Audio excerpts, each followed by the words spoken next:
சீரியா ராஜாவின் படைத்தலைவனாகிய நாகமான் என்பவன் தன் ஆண்டவனிடத்தில் பெரிய மனுஷனும் எண்ணிக்கையுள்ளவனுமாயிருந்தான். அவனை கொண்டு கர்த்தர் சீரியாவுக்கு இரட்சிப்பை கட்டளையிட்டார். மகா பராக்கிரமசாலியாகிய அவனோ குஷ்டரோகியாயிருந்தான். சீரியாவில் இருந்த தண்டுகள் புறப்பட்டு இஸ்ரவேல் தேசத்தில் இருந்த ஒரு சிறு பெண்ணை சிறைப்பிடித்து கொண்டு வந்திருந்தார்கள். அவள் நாகமானின் மனைவிக்கு பணிவிடை செய்து கொண்டிருந்தாள். அவள் தன் நாச்சியாரை பார்த்து, என் ஆண்டவன் சமாரியாவில் இருக்கிற தீர்க்கதரிசியினிடத்தில் போவாரானால் நலமாயிருக்கும். அவர் இவருடைய குஷ்டரோகத்தை நீக்கிவிடுவார் என்றாள். அப்பொழுது அவள் போய், இஸ்ரவேல் தேசத்து பெண் இன்ன இன்ன பிரகாரமாய் சொல்லுகிறாள் என்று தன் ஆண்டவனிடத்தில் அறிவித்தாள். அப்பொழுது சீரியாவின் ராஜா, நல்லது, போகலாம், இஸ்ரவேலின் ராஜாவுக்கு நிருபம் தருகிறேன் என்றான்.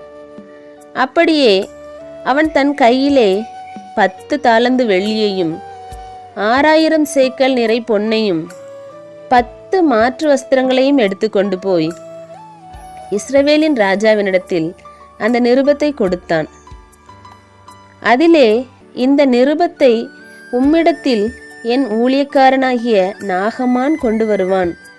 நீர் அவன் குஷ்டரோகத்தை நீக்கிவிட அவனை உம்மிடத்தில் அனுப்பியிருக்கிறேன் என்று எழுதியிருந்தது.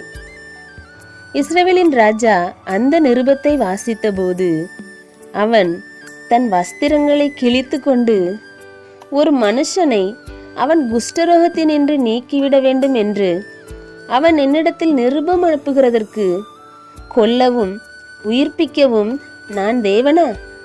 இவன் என்னை விரோதிக்க சமயம் தேடுகிறான் என்பதை சிந்தித்து பாருங்கள் என்றான்.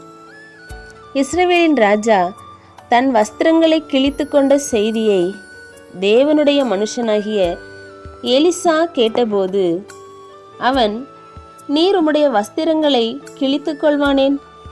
அவன் என்னிடத்தில் வந்து இஸ்ரவேலிலே தீர்க்கதரிசி உண்டென்பதை அறிந்து கொள்ளட்டும் என்று ராஜாவுக்கு சொல்லி அனுப்பினான். அப்படியே நாகமான் தன் குதிரைகளோடும் தன் ரதத்தோடும் வந்து எலிசாவின் வாசற்படியிலே நின்றான். அப்பொழுது எலிசா அவனிடத்தில் ஆள் அனுப்பி, நீ போய் யோர்தானில் 7 தரம் ஸ்நானம் பண்ணு, அப்பொழுது உன் மாம்சம் மாறி நீ சுத்தமாவாய் என்று சொல்லச் சொன்னான்.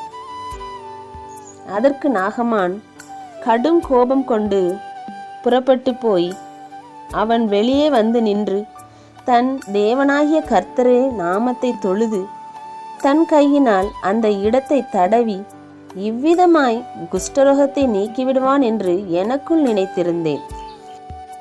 நான் ஸ்நானம் பண்ணி சுத்தமாகிறதற்கு இஸ்ரவேலின் தண்ணீர்கள் எல்லாவற்றை பார்க்கிலும் தமஸ்குவின் நதிகளாகிய ஆப்னாவும் பர்பாரும் நல்லதல்லவோ என்று சொல்லி உக்கிரத்தோடே திரும்பினான்.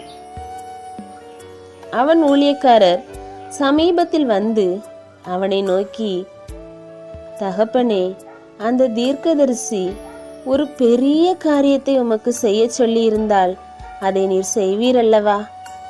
ஸ்நானம் பண்ணும், அப்பொழுது சுத்தமாவீர் என்று உம்மோடே சொல்லும்போது அதை செய்ய வேண்டியது எத்தனை அதிகம் என்று சொன்னார்கள்.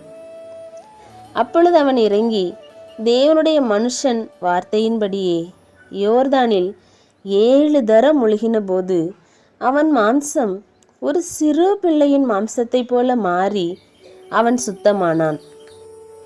அப்பொழுது அவன் தன் கூட்டத்தோடெல்லாம் தேவனுடைய மனுஷனிடத்திற்கு திரும்பி வந்து அவனுக்கு முன்பாக நின்று, இதோ, இஸ்ரவேலில் இருக்கிற தேவனை தவிர பூமி எங்கும் வேறே தேவன் இல்லை என்பதை அறிந்து இப்போதும் உமது அடியான் கையில் ஒரு காணிக்கை வாங்கிக் கொள்ள வேண்டும் என்றான்.